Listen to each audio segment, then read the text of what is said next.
Near East became another world trouble spot with the nationalization and seizure of the world's largest oil refinery in Abadan in Iran. A fifth of the world's oil supply was cut off, and nationalist feeling ran high against Britain and the Western democracies. The CIA's first success in bringing down a government came in Iran in 1953. Iran was then in the British sphere of influence in the Middle East. But British oil interests there had been nationalized by the new Prime Minister, Mohammad Mossadegh. The Americans, fearing that Iran's huge oil reserves would fall into Soviet hands, agreed to get rid of Mossadegh. This coup had been the CIA's safest kind of operation, political intervention. Roosevelt and a handful of CIA men changed the government by organizing revolution on the streets. 300 people died during the rioting, but the involvement of the CIA was kept secret. Your Majesties, I speak on behalf of all of my fellow Americans in welcoming you to the United States. The interest of both of us is the same, to maintain our freedom, to maintain our peace, and to provide a better life for our people. As long as I am President, the government of the United States will continue throughout the world to enhance human rights. You're saying you do what every country does. Sure. If torture is necessary, you torture. Not the torture in the old sense of torturing people, twisting their arms and doing this and that. But there are intelligent ways of questioning now. Well, they talk about psychological and physical torture. Physical, I don't believe. They would tie the hands and feet.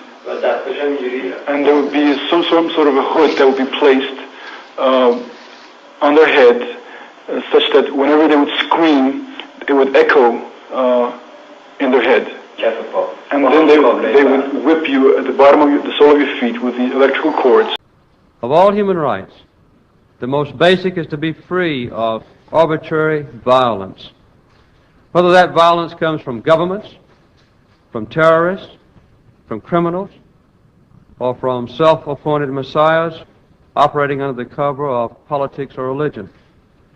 But governments, because of their power, which is so much greater than that of an individual, have a special responsibility. The first duty of a government is to protect its own citizens. And when government itself becomes a perpetrator of arbitrary violence against its citizens, it undermines its own legitimacy. The crowds found the route to Jarleh Square blocked by troops. As their numbers increased, they pressed forward and the troops opened fire. It was said later that the Shah himself had been flying above the crowd in a helicopter directing operations. Iran, because of the great leadership of the Shah, is an island of stability in one of the more troubled areas of the world. This is a great tribute to you, Your Majesty, and to your leadership, and to the respect and the admiration and love which your people give to you. Fundamentalism took hold with a fury and a force that helped ignite the still impoverished masses in Iran, who felt they had little reason to be grateful to the Shah. The fabulous profits from oil had not filtered down to them. Autumn 1978. Anti-Shah demonstrations had grown to such proportions that the Shah declared martial law in most of Iran's cities. The crowd shouted, "Death to the Shah."